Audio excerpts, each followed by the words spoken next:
अस्सलाम वालेकुम everyone, welcome to my YouTube channel study point. अज जे लेक्चर में असीं टॉपिक डिस्कस कंदासीं रेशियो। त रेशियो जेको आहे उहो छा हूंदो आहे, पहिरीं असीं ॾिसंदासीं डेफिनेशन छा आहे रेशियो जी। When we compare two things or find a quantitative relation between two quantities is called a ratio. जॾहिं कंहिं बि ॿिनि शयुनि जी असां कंपेरिजन करूं या वरी असां ॿिनि क्वांटिटीज़ जे विच में क्वांटिटेटिव रिलेशनशिप फाइंड करूं, असां उनखे छा चवंदा आहियूं, रेशियो चवंदा आहियूं। सिंबल जेकी आहे रेशियो जी, the symbol of ratio is colon. Colon जेको सिंबल यूज़ कंदा आहियूं इंग्लिश में, त उनखे असीं छा चवंदा आहियूं, रेशियो जी सिंबल तो यूज़ कंदा आहियूं मैथमेटिक्स में। रेशियो डील्स विद टू और मोर क्वांटिटीज। रेशियो ॿिनि या ॿिनि खां वधीक क्वांटिटीज सां बि थी सघे थो, माना कंपेरिजन जेकी आहे ॿिनि या ॿिनि खां वधीक क्वांटिटीज जे विच में भी थी सघे थी। When comparison is made between two quantities. हाणे हिकु एग्जांपल असां जेको आहे माना ॿिनि क्वांटिटीज जो रेशियो वठी करे एग्जांपल वठंदासीं ऐं ॿियो वरी मोर देन टू क्वांटिटीज जो। एग्जांपल नंबर 1 आहे कंपेरिजन जॾहिं ॿिनि क्वांटिटीज जे विच में हूंदी। सिंप्लीफाई द रेशियो 25:100 ऐं 25 ऐं 100 जेको आहे ॿिनि क्वांटिटीज जो रेशियो आहे। ठीकु आहे, ॿ क्वांटिटीज आहिनि हिते, त पोइ हिनखे असांखे जेको आहे न सॉल्व करिणो आहे। त सॉल्यूशन में असां लिखंदासीं given ratio is equal to 25:100। हाणे पहिरें असीं छा कंदासीं, हिनखे सिंप्लीफाई करण लाइ असां स्मॉलेस्ट उहो टेबल अप्लाई कंदासीं जेको ॿिन्हिनि नंबर्स ते वेंदो, सम्झो फर्स्ट नंबर ते बि सेकंड नंबर ते बि।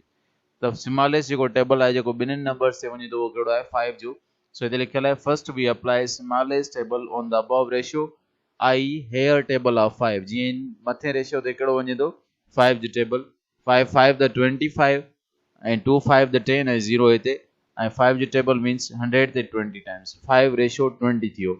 हाणे फर्दर इनके ॾिसो असां सिंप्लीफाई करे सघूं था। हिन ते टेबल अञा वेंदो 1 5 द 5 4 5 द 20। त हिनखे असां फर्दर सिंप्लीफाई कंदासीं। Now we again the apply the table of 5 on the given ratio. ठीकु आहे, जेको असांजो अबव रेशियो आहे ही 5:20 ते असां अञा वरी टेबल अप्लाई कंदासीं 5 जो। 1 5 द 5 4 5 द 20, त 1:4 थी वेंदो। ठीकु आहे, हाणे इन खां पोइ जेको आहे न को बि अहिड़ो टेबल न आहे जेको ॿिन्हिनि ते वञे सवाइ 1 जे टेबल जे। 1 जो टेबल न लॻाईंदासीं छो त सेम असांखे आंसर मिलंदो। Note the ratio 1:4 can not further be simplified, so this is the required answer. त जेको सिंप्लीफाइड रेशियो असांजो जेको आंसर आहे उहो कहिड़ो आयो, 1:4। सो इहो वञी करे आंसर थींदो।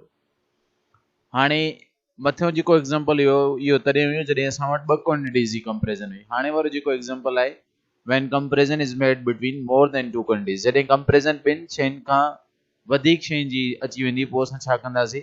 फॉर एग्जांपल असां ॾिसो कीअं सिंप्लीफाई कंदासीं, सम कोई मिलियल हुजे कीअं सॉल्व कंदासीं रेशियो जो। एग्जांपल नंबर 2 जीअं गिवन आहे, सिंप्लीफाई द रेशियो 6:12:15। हाणे ॾिसो टिनि शयुनि जी कंपेरिजन आहे, 3 क्वांटिटीज 3 नंबर्स जी कंपेरिजन आहे। ठीकु आहे, सॉल्यूशन में गिवन रेशियो 6:12:15।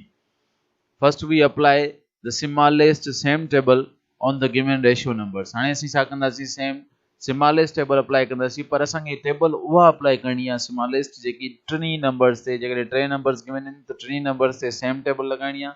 जेकॾहिं 4 नंबर गिवन आहिनि त बि 4 नंबर्स ते सेम टेबल असांखे लॻाइणी आहे। मीन्स असां ईअं नथा करे सघूं, मिसाल हाणे जीअं हिते मिलियल आहे 6:12:15 ऐं 2 जो टेबल 6 ते वञे थो ऐं 2 जो टेबल जेको आहे 12 ते बि वञे थो, पर 2 जो टेबल 15 ते नथो वञे। तंहिं करे असां 2 जो टेबल न लॻाईंदासीं।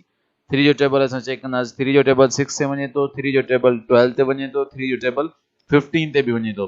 त पोइ असीं छा कंदासीं, उहो टेबल लॻाईंदासीं जेको टिनिनि ते वञे थो। जीअं 3 जो टेबल हाणे टिनिनि ते वञे थो त 2 3 द 6 4 3 द 12 ऐं 5 3 द 15। हाणे ॾिसंदासीं हीउ जेको रेशियो असांखे गिवन मिलियो आहे, सिंप्लीफिकेशन करण खां पोइ इन ते को टेबल अहिड़ो वञे थो जेको टिनी नंबर्स ते वञे, को बि अहिड़ो टेबल न आहे जेको इन टिनी नंबर्स ते वञे, त पोइ असीं छा चवंदासीं, हाणे हीउ जेको असांजो रेशियो आहे उहो छा आहे, असांजो आंसर आहे। The ratio 2:4:5 can not be further simplified, so this is the required answer. 2:4:5 जेको आहे उहो असांजो फर्दर सिंप्लीफाई नथो थी सघे, सो इहो असांजो जेको आहे इहो आंसर आहे इन जो।